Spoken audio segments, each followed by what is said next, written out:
Hi, my name is Anthony Herrera, and the following composition that was just played is called Left Right March, which is one of the compositions that will be used in Universal Unique's upcoming performance. So today, some things I wanted to go over is how the composition looks on paper, and I guarantee you by recognizing this and viewing the composition in a sight reading perspective, this will help you with your memory. So, our cadence here, there's a couple things that you have to understand before actually getting to the composition itself. The first thing is, if you can view on here, you see the letters right here. So we have letter A, B, C. The letters are here, they're substituted because typically what's written is measure numbers, and they basically tell you where you're at in the song, like measure number 1, measure number 78, measure number 60. But instead we have letters. So let's focus on letter A, which is going to be the entire composition. Everything else, B through C, you can disregard. So we can disregard all this and just focus on the top part of the page right now. So the composition is written at 120 beats BPM, and that's Allegro speed on a metronome. And the other thing I wanted you to keep in mind is the tempo. The tempo is written as 2/4, which is very important because you want to try to distinguish between 2/4 and 4/4. It's very easy to get confused and lost as well. So we've distinguished, we have our tempo, we have our rhythm. We now actually are going to get into reading it. So the first thing about reading it is you need to understand how to read it. So if you see on the bottom, above we have the rhythm written in itself up here, which is the 16th notes, the 6 tuplets, and the 8 notes. But on the bottom, if you can see, there's the letters R and L. Typically in drumline music, R and L will be written in for what hand they want you to play with. R stands for right, and then L stands for left. So that's going to be pretty easy. Luckily for this composition, the way they write in what hands they want you to use, it's all single strokes. So right, left, R, L, right, left, R, L. Okay, so we know that. We have a rhythm here. So at 240, 120 Allegro speed is going to be 1, 2, 2, 2, 3, 2, 4, 2, 5, 2, 6, 2, 7, 2, 8, 2. So that's the first thing. Now, we can actually get into the rhythm itself. So on the rhythm here, the first part of the measure, we have 3 6 tuplets tied to an 8th note. We also have 2 8 notes on this measure, so that's one measure alone.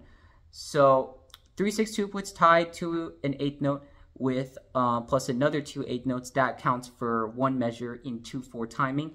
This one, as you can see on this measure, we have 4 16th notes, 2 8 notes, and that also counts for enough beats for the second part of the measure in 2/4 timing.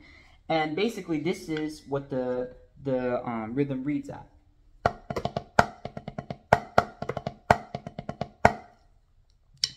All right, so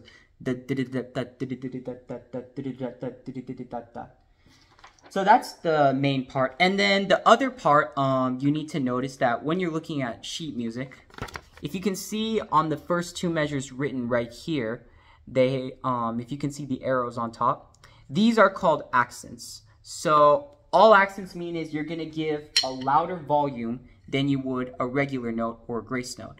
And you have to be very careful in order to distinguish this in drumline. So this is going to be a regular note, and then you have a grace note, and then an accent, it's a louder volume.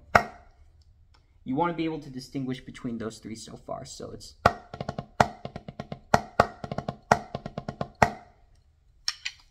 so the accents are written on the first downbeat. They're written on the first downbeat, da da da da da da.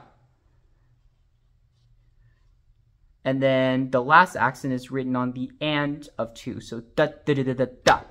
All right, so on paper, I'm going to show you one more time. This is what it looks like. Through actually playing it, and remember, it's all single strokes, so it's right, left, right, left, right, left. So the second measure right here, we have 4 16th notes and 2 8 notes. So there's no accents on the 16 notes, so we're good there. We'll just play them as regular notes. But then, once again, on the and of 2 in this measure, it's going to be an accent. So we'll disregard the first measure. We're going to focus on the second measure right now. So the second measure is played like this.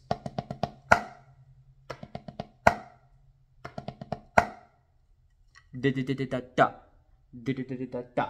Remember, distinguish the accents, the regular notes, and the grace notes. The last part about this composition is you do have to recognize some of the symbolism. So on the top right here, these are repeat signs. Now, as you can notice from some of the measures at the bottom, the way 2 measure repeats, which are repeats that will encompass 2 measures to repeat again, they're written very differently as if you were to write in comparison towards 1 measure repeats. So 1 measure repeats on here, they have 1 bar and the 2 bullets.